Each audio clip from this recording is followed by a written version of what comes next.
안녕하십니까. 세종국토개발 대표 전은성입니다. 자, 오늘은 돈은 많고 매물은 없다. 기존 소유자만 돈 번다. 자, 이제 분양가 상한제에 대한 얘기들을 하려고 하는데요.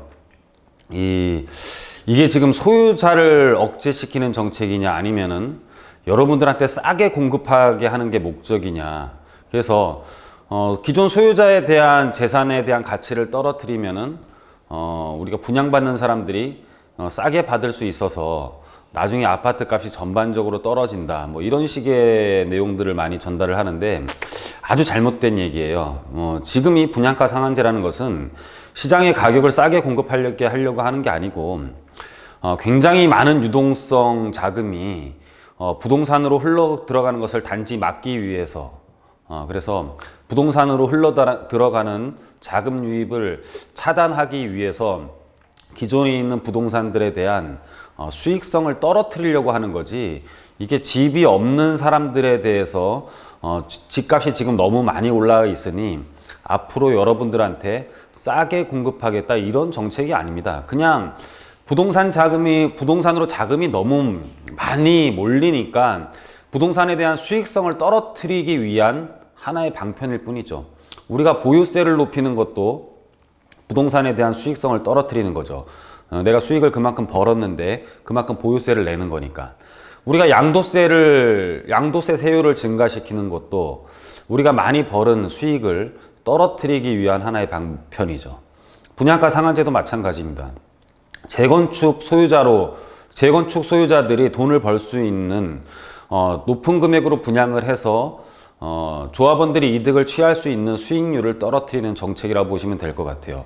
그렇게 해서 양도소득세를 추가적인 주택을 갖기 위한 유동자금이 흘러가는 것을 막을 수가 있는 것이고, 우리나라 아파트 가격에 대한 바로메타가 되는 재건축 아파트에 대한 수익률을 떨어뜨려야지만이 우리 전반적인 부동산 자금으로 흘러 들어가는 부분들을 막을 수가 있는 거지, 이게 단지 주택을 싸게 공급하겠다라고 생각하면은 여러분들은 굉장히 가난한 자의 입장에서 생각을 하고 있는 것이라고 보면 될 것 같습니다. 그래서 이런 시장들에 대한 돈들, 이런 것들이 어떻게 앞으로 될 것인지 한번 살펴보도록 할게요. 자, 얼마 전에 예전 신반포 우성 아파트를 재건축을 해서 르엘 신반포 센트럴을 분양을 했죠. 분양가 상한제 적용이 안 된 거예요. 분양가 상한제 적용이 안 된 건데 평균 경쟁률은 82대 1이 나오고 총 청약자 수가 이 아파트에만 11,000명이 모집이 됐습니다. 135가구 모집하는 데 대해서 11,000명이 청약을 했죠. 그래서 최고 경쟁률은 초고 경쟁률이라고 잘못되어 있네요. 최고 경쟁률은 229.5대 1까지 나오고요. 굉장히 많은 돈들이 유입이 돼 있죠. 거의 10억 있어야 되거든요. 그러니까 집 없이 가점이 되면서 있는 사람들이 막 다 모였다고 보시면 돼요. 뭘 의미하냐면은 돈이 많은 사람들이 10,000명 정도 있는 거죠. 11,000명. 이 지금 반포라든지 이쪽에 집을 사고 싶어 하는 사람이 10,000명이 있는 겁니다. 자, 어마어마한 대기 수요가 있는 거고 사실 물건들은 없죠. 반포자이 아파트 여기서 보이는 걸로 봤을 때 반포자이 아파트를 기준으로 해가지고 쓸만한 매물 아마 한 10개도 없을 거예요, 지금. 아니면은 나머지 나와 있는 매물들은 한번 살려면 사봐라? 뭐 이런 정도? 정말 팔아야 되는 매물은 한 10개 미만일 겁니다. 여러분들 한번 시장에 나가 보십시오. 저는 이분들이 이 11,000명이 이렇게 이 아파트에만 청약을 했는데 분양가 상한제 적용을 받지 않은 아파트예요. 왜 이렇게 많은 사람들이 여기에 몰렸을까요? 거의 돈이 10억에 육박하게 있어야 되는 사람들이 멍청한 사람들일까요? 굉장히 똑똑하면서 일도 열심히 해서 돈을 모았던 사람들이 왜 분양가 상한제에 적용을 받지 않은 아파트에 이렇게 몰릴까요? 한번 생각해 보시겠습니까? 르엘 대치 위치 별로 안 좋아요. 음마 아파트 바로 위쪽에 자리하고 있는 단독 다가구 밀집 지역에 단독주택을 재건축을 하는 것인데 평균 경쟁률이 212대 1이고요. 31가구 청약 물량에 무려 6,575명이 몰렸습니다. 어마어마하게 몰렸죠. 6억 이상 있어야 된다고 하더라고요. 예, 어마어마하게 몰렸습니다. 저는 여기에 당첨된 사람들이 굉장히 똑똑한 사람들이라고 생각을 합니다. 예, 거기에 대한 설명들을 할 거예요. 그래서 관련 신문기사들을 보면 작년 집값 급등 때 증여 상속만 늘어났고 시장에 대한 거래는 활발하지가 않았어요. 세금이 많고 양도소득에 대한 세금이 많고 하다 보니까는 부부간의 증여를 통해 가지고 증여 상속들이 굉장히 많이 늘어났고요. 방금 관련 뉴스, 상한제 적용 안 됐는데도 강남 두 곳 청약에 15조가 물려요.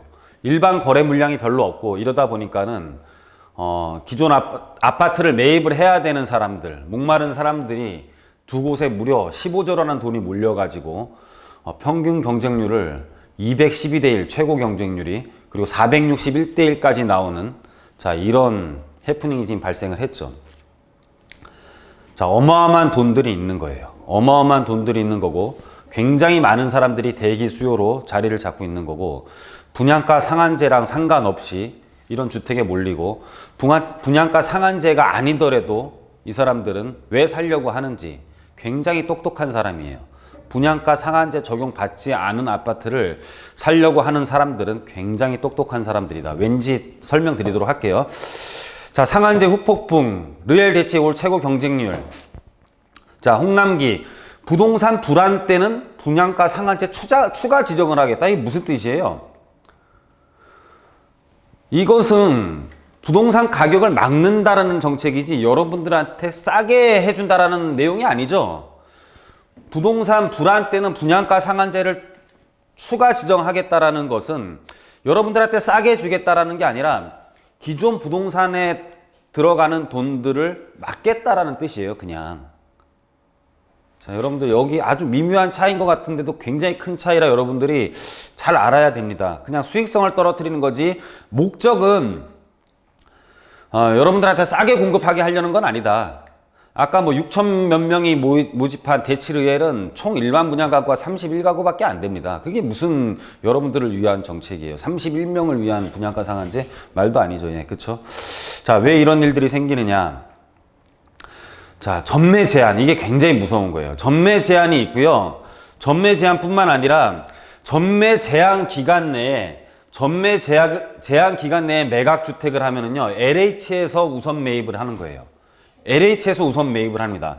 이거는 무슨 뜻이냐면은 시장에 양도 물량도 없는데 어쩔 수 없이 나오는 매물이라도 전매 제한 기간 내의 매각 주택은 LH가 우선 매입을 한다. 이거는 일반 분양을 받은 사람 얘기죠. 그렇죠? 일반 분양 받은 사람들 얘기고 전매 기간을 보면은 민간 택지에서 80%, 100% 보통 아마 80% 미만이 될 확률이 높은데 80%, 100% 사이라고 하더라도 투기가율지구, 서울 전체 투기가율지구잖아요. 투기가율지구에서는 전매 기간이 8년에서 10년이에요, 결론은.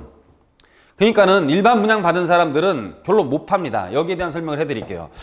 자, 기존 아파트가 있어요. 기존 아파트가 있는데 조합원 이득 회수 시점만 늦어지는 거지 가격은 더 오른다라는 이유가 뭐냐면, 자, 기존 아파트가 있고 재건축 아파트가 있어요. 재건축 아파트가 있는데 재건축 아파트에서 추가 부담금을 내니까는 훨씬 더 많은 이득이 생기는 거예요. 그래서 이쪽으로 부동산 시장에 돈이 굉장히 많이 몰리는 거죠. 많이 몰리다 보니까는 정책이 뭐가 발생을 하느냐. 추가 이익에 대해서는 재건축 초과 이익 환수를 하겠다라는 정책까지 쓰고, 그럼에 있어서도 계속 부동산에 자금이 유입이 되다 보니까는, 자, 분양가 상한제라는 걸 써요. 근데 이 분양가 상한제 아파트로 좀 낮은 가격에 우리가 분양받았다고 하더라도, 자, 이 그래프 위에가 가격이라고 치면은 낮은 금액의 분양을 받았다고 하더라도 이 아파트는 8년에서 10년이 전매가 제한이 되는 거예요. 그러면 우리가 재건축 아파트가 이득이 좀 줄었다고 치더라도 이 아파트에 대한 선호는 굉장히 올라가겠죠. 그럼 기존의 아파트가 가격을 떨어뜨릴 수 있으려면은 아주 낮은 가격에 분양받은 사람들이 낮은 가격에 시장을 활성화시키면서 낮은 가격으로 매물이 나와야 되는데 얘네들은 8년에서 10년 전매 제한이에요. 그러면 결국은 팔 수 있는 매물이 뭡니까?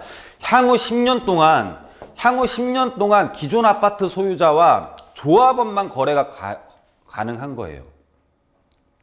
지금도 거래 물량이 없어서 가격이 급등을 하는데 향후 10년 동안 기존 아파트 소유자와 조합원들만 거래가 허용되는 것이고, 아까처럼 분양가 상한제 전매를 받지 않은 아파트들은 준공이 나면 또 우리가 전매가 가능하죠. 그러다 보니까는 그 사람들 똑똑한 거고, 앞으로 팔 매물이 없다라는 거예요. 앞으로 팔 매물이 없으면 여러분들 대기하고 있는 건데, 대기하는 사람들이 여러분들 가점 몇 점 됩니까? 60점, 65점 넘어요?